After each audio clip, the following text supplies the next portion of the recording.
La définition de la croyance, qu'est-ce qu'une croyance? On parle de croyance.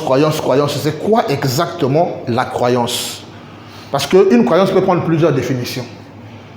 J'ai une définition ici qui pourra nous servir de repère. On dit une croyance, c'est un sentiment de certitude. Un sentiment de certitude au sujet de quelque chose. Un sentiment de certitude au sujet de quelque chose. Nos croyances créent notre environnement. On va voir l'impact, tandis que la croyance par définition, qu'est-ce qu'une croyance? À partir de là déjà, ça commence à devenir sérieux. La croyance est un sentiment de certitude envers quelque chose ou vis-à-vis de quelque chose. Nous voyons que nos croyances créent notre environnement. C'est pas tout. Nos croyances créent notre comportement. C'est pas tout. Nos croyances créent nos capacités. Je peux faire telle chose. C'est une croyance parce que tu crois que tu peux. Parce que quand tu dis je peux, là, c'est un sentiment de pouvoir, un sentiment d'assurance. Mais ça naît d'une croyance. Voyez-vous? Donc, ça crée nos capacités et les croyances affirment notre identité. Et pour terminer, ça nous indique ou ça nous confère une certaine vision du monde. Et si on peut questionner 1000 personnes à propos de la vision du monde de chacun, vous verrez que vous aurez 1000 définitions. Vous aurez 1000 définitions parce que chacun a une vision du monde. Parce que vous ne croyez pas tous la même chose. Il va te dire, oh le monde, oh tu sais le monde il est foutu.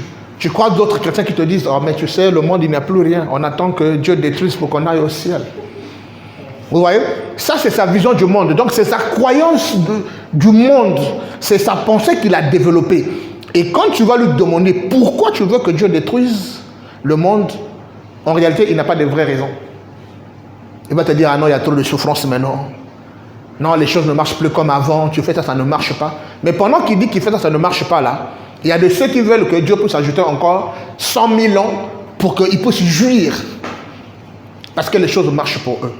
Dans un même environnement, une personne qui vend le Aloko, par exemple, si on est en Côte d'Ivoire, il y a l'autre là-bas qui vend un Aloko. Mais 10 ans plus tard, on te dit non, la personne avait commencé avec le Aloko. Hein. Aujourd'hui, il est multimillionnaire, il fait dans l'immobilier. Mais ils ont commencé dans le même quartier.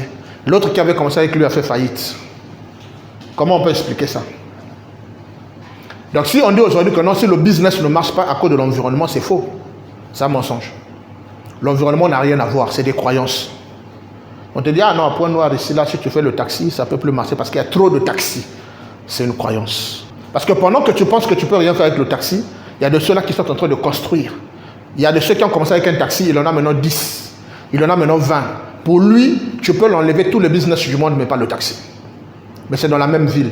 2 personnes dans le même business, avec 2 visions différentes du business et 2 résultats différents. Parce que ce que tu crois va produire un résultat. Il faut noter que nos croyances, j'ai surligné ici, sont les racines de notre identité. Quand tu vois une personne qui se balade la tête haute, il s'affirme au milieu des gens, c'est parce que ses croyances sont nourries d'un sentiment de positivité. Et si vous voyez une personne timide qui a toujours tendance à se cacher, il ne veut vraiment pas que vous sentiez qu'il est là, c'est aussi la marque de ses racines. Vous pouvez déjà identifier cette personne-là et savoir quel type de racines tiennent. Alors, pour terminer, nos croyances créent et façonnent notre carte du monde, c'est ce que j'ai déjà dit. Car les croyances agissent comme un filtre de la réalité. Tu peux avoir une vision, plutôt une pensée. Mais la croyance est là pour filtrer. Ça dépend de la manière que toi tu utilises maintenant cette croyance-là. Si tu n'as pas bien filtré l'information, ça va créer une croyance négative. Mais si tu as bien filtré, tu te dis ça là, c'est pas compatible avec ce que je veux avoir en bas. Tu rejettes. Donc la croyance c'est comme un filtre. Tu as l'eau, ça paraît propre aux yeux. Mais quand tu utilises le filtre, sinon comment expliquons-nous qu'une eau minérale qui est censée être l'eau la plus traitée, la mieux suivie, ceux qui vendent de l'eau fabriquent encore les filtres et vendent les filtres à eau. Comment on peut expliquer ça? Hein? C'est pour dire que même avec l'eau minérale, il y a ce qu'il faut retenir.